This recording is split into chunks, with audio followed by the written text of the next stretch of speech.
Leçon 19. Document 1. Ah non, je détestais l'école. J'avais toujours de mauvais résultats en classe. C'était terrible. Le jour où j'ai arrêté l'école pour travailler, ça a changé ma vie. Ah oui, j'ai de très bons souvenirs de mon école. C'était une école de campagne, avec une seule classe. Vous imaginez? Tout le monde se connaissait, bien sûr. Notre institutrice s'appelait Madame Maréchal. Ah, elle était super. Alors moi, j'aimais pas beaucoup l'école parce que j'étais pas un bon élève. Mais en fait, j'adorais jouer avec mes copains. Je me souviens. Mon meilleur copain, il s'appelait Rufus, comme dans Le Petit Nicolas. Ouais. C'est drôle, non?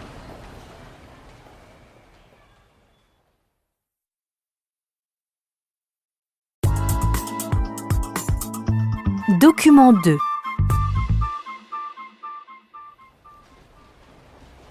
J'ai trouvé un travail de mécanicien dans un garage à côté de Strasbourg il y a 20 ans exactement.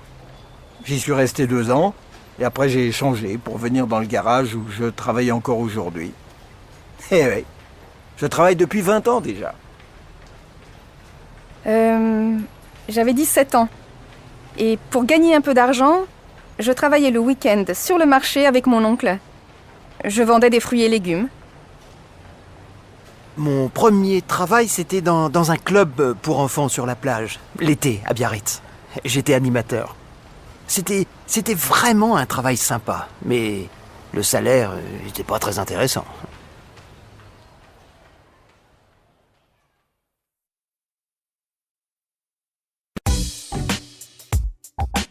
Savoir-faire.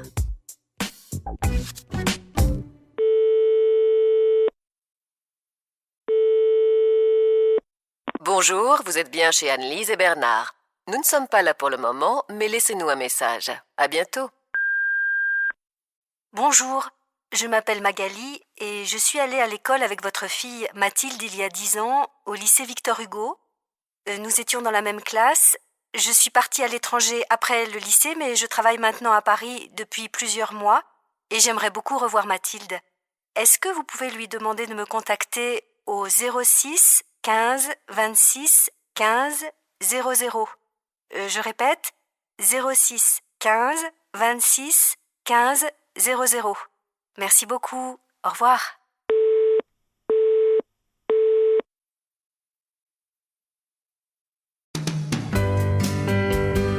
Unité 6.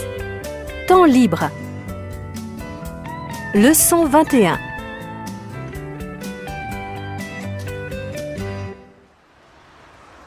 Moi, je suis un fan de musique, mais aujourd'hui, je n'achète plus de CD.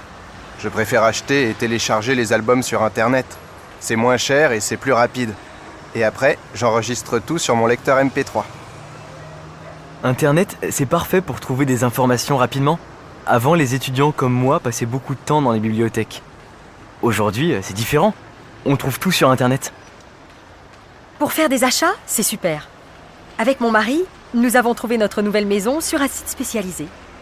Nous avons contacté directement les anciens propriétaires. Nous avons visité la maison, et voilà. Financièrement, c'est plus intéressant. Oui. Pour celui qui achète, cela ne coûte rien sur le site.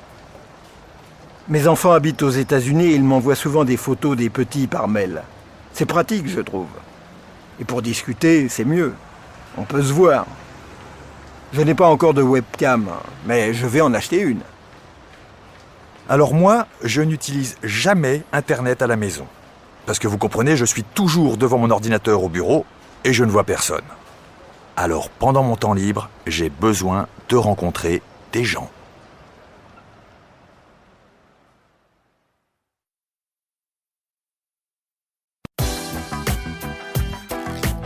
Leçon 22.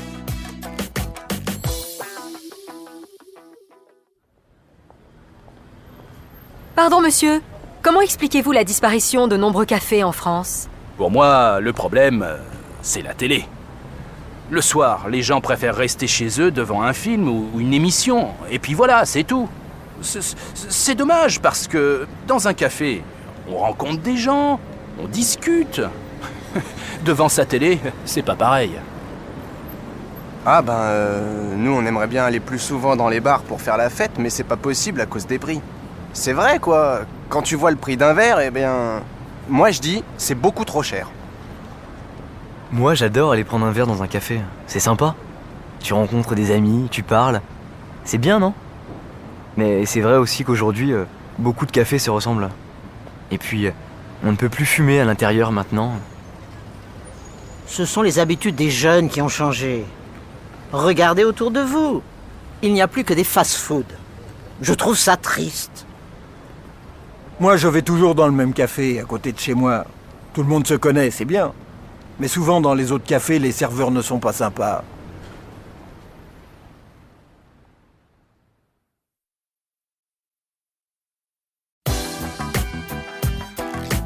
Leçon 23. Grâce à la réduction du temps de travail, les Français peuvent maintenant organiser des week-ends prolongés un peu partout en France, souvent d'ailleurs à la dernière minute, comme l'explique Delphine Bertrand du Comité du tourisme de Charente-Maritime. Les gens nous appellent souvent au dernier moment pour trouver un hôtel et préparer leur week-end. En arrivant ici, l'hôtel est réservé, les vélos sont prêts, les visites sont organisées, tout est prêt. 1 heure après, ils sont sur les vélos dans la nature. Ils ne perdent pas de temps. En France, donc, les professionnels du tourisme s'adaptent en proposant de nombreuses possibilités et les idées de week-end prolongés ne manquent pas. Il est possible de louer une caravane en Charente-Maritime ou de pêcher dans la Creuse, de faire du canoë en Lozère ou du ski en Savoie. Thierry Bazin, du Comité du tourisme de Savoie. Vous partez de Paris en TGV à 18h. 3 heures après, vous êtes à Chambéry. Le samedi matin, vous mettez vos skis et c'est parti. C'est magnifique. En 3 heures, vous êtes ailleurs.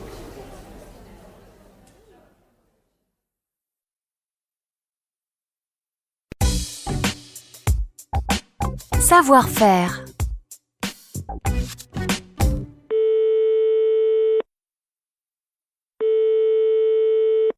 Bonjour, vous êtes bien chez Mélina et Pierre. Nous ne sommes pas là pour le moment, mais laissez-nous un message. Bonjour Mélina, c'est Annabelle, la maman de Sébastien. Je suis vraiment désolée, mais Sébastien ne pourra pas venir demain pour l'anniversaire de Léo, parce qu'il est chez sa grand-mère à Bordeaux jusqu'à mardi. Bonne journée et bon anniversaire à Léo. Salut, c'est Roxane. Pas de problème pour demain.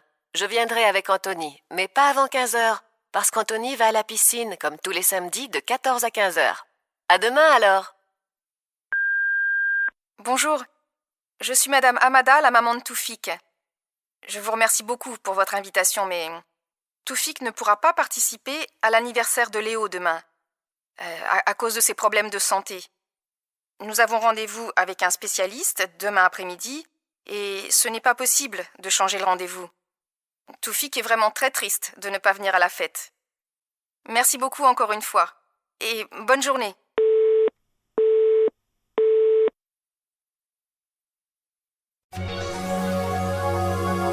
Évaluation 2.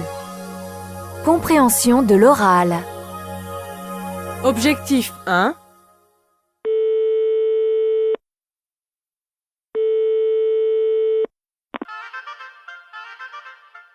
Bienvenue au musée des Beaux-Arts. Notre musée est ouvert tous les jours, sauf le mardi, de 10h à 12h30 et de 14h à 18h.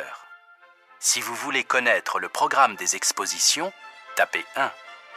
Si vous voulez réserver une visite pour un groupe, tapez 2. Pour réécouter ce message, tapez 3. Pour laisser un message, tapez 4.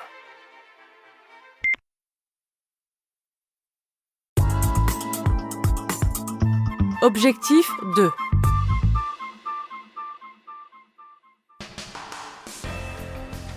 L'Office du tourisme de La Rochelle recherche 3 hôtesses d'accueil pour les mois de juillet et août.